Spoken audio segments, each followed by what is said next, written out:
Yes, sir. Naibaba na po ang ating alert status na full alert at heightened alert na lang po tayo ngayon, sir. Opo, Hanggang pagkatapos ng May 31 po, sir. opo. Dahil po ito sa selebrasyon po ng mga kapestahan po sa iba't iba po nga mga bayan po natin, aside po nga probinsya, ma'am. Yes, sir. At yun din po yung summer vacation po natin, kaya po Hmm. tayo naka-heightened alert. Opo. Ma'am, within the Semana Santa, may mga natala po ba tayo nga mga recorded? Lalong-lalo na po kasi parang kaliwat kanan po yung nababasa po natin ng mga drowning incident po. Diyan mismo, di lang po sa irigasyon, di lamang po dito po sa tipong dito sa tipong beaches po, Ma'am Eileen. Yes, sir. Nagkaroon po tayo ng drowning incident po, sir. During Semana Santa, we have two incidents po, sir, of drowning sa may Natividad at sa may Sual, Pangasinan. Sa Natividad po, sir, ito po ay nangyari last April 3, 2026 sa isang irrigation canal sa may Sitio Kadanglaan, Purok 6, San Maximo, na kung saan po ito ay kinasawi ng isang 35 years old na lalaki at nakatira sa Nueva Vizcaya. According po sa investigation po natin, dahil sa walang kakayahan ang ating biktima na lumangoy, kaya po siya nalunod at ikinasawi ng kanyang buhay. Samantalang po sa Sual, Pangasinan po, sir, ito naman po ay nangyari noong April 3 sa may Bagbag Beach, Barangay Kawayan, Sual, Pangasinan. Ang ating biktima po, sir, ay isang 46 years old na nakatira sa Bani, Pangasinan. Based sa investigation po natin, he is under the influence of liquor, kaya po siya nalunod po, sir.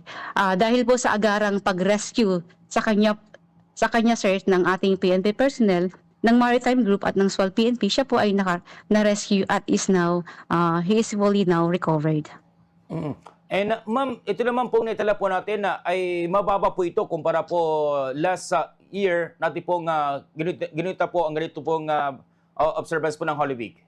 Yes, sir. Kung sa drowning incident po natin, sir, mas bababa po kasi po last year, the 2025, na itala po natin is 4 na drowning incidents. Samantalang this year is dalawa lang po, sir. Okay. Ma'am, aside from drowning, mga aksidente, kamusta po ito, ma'am? Opo, sir. Sa vehicular traffic incidents naman po natin, sir, mayroon po tayong naitalang 58 na cases. At 4 po dito ay unsolved po, sir. At the rest po ay solved at cleared na po. Ang pinakamalaking datos po dito ay ang vehicular traffic incidents resulting in physical injury. Sunod po ang VTI resulting in damage to property at VTI po resulting in homicide. At kadalasan po na dahilan po dito is human factors or human errors are the leading causes. Gagaya po ng overspeeding, reckless driving, overtaking, inattention, and distracted driving po, sir. Ma'am, tayo bago pa man po ito po nga Semana Santa ay may mga paalala na po tayo. Kaliwat kanan po ang inyo po nga mga posting po sa inyo po nga social media page.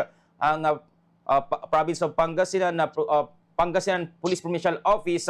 Higil nga po dito sa mga insidente po or dito nga po sa mga paalala.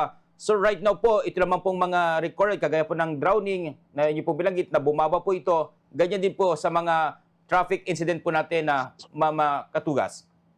Yes po, sir. Totoo po yan, sir.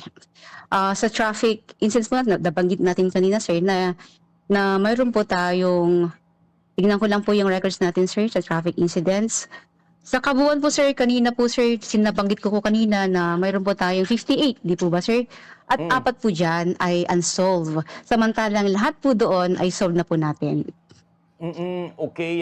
And yan po ay napakagandang balita po, Mama. Pero right now po kasi may mga, ang sabi po ninyo, summer vacation mas lalo po ba natin pong itong pinaigting pa po, ma'am, lalo po sa mga beaches po natin dahil summer vacation na rin po. Kahit po ibinaba po natin na ang alert status po natin na Ma'am Katugas. Yes po, sir. Tuloy-tuloy po ang ating pagbabantay dyan po sa ating mga beaches, resorts, at saka pati na rin po sa mga rivers, sir. Kasi po hindi lang po sa mga beaches, resorts, nalulunod po ang ating mga kababayan, pati sa mga rivers. Kadalasan po, sir, dahil po dyan sa kanilang pag-take ng alcohol, kaya po medyo nagkakaroon po tayo ng mga biktima sa mga drowning po natin. Opo. Ma'am, may dagdag ko lamang po dahil isa po sa inyo po nga ginagawa po ngayon na pagbibigay impormasyon na higil nga po dito sa paglipana po ng mga ilang po nga mga AI generated po na ginagamit po ang mga kapulisan po natin na which is na ito ay lubos po na itinatanggi, hindi lang tinatanggi kundi talagang fake news po ito para lang po kuha po ng content at ginagawa po ang image po ng kapulisan po natin ngayon. Ano na po bang direktiba po ng ating po nga Chief PNP regarding po this dahil parang nilagay po sa bad image po ang ating pong mga kapulisan po, Mama Eileen? Yes sir, isa rin po yan na binabantayan po natin yung mga fake news po sa ating mga social media na pinupost po ng mga tao na hindi po natin alam kung ano po yung kanilang reason or behind that. Pero ang ginagawa po natin ngayon as binabantayan po natin sila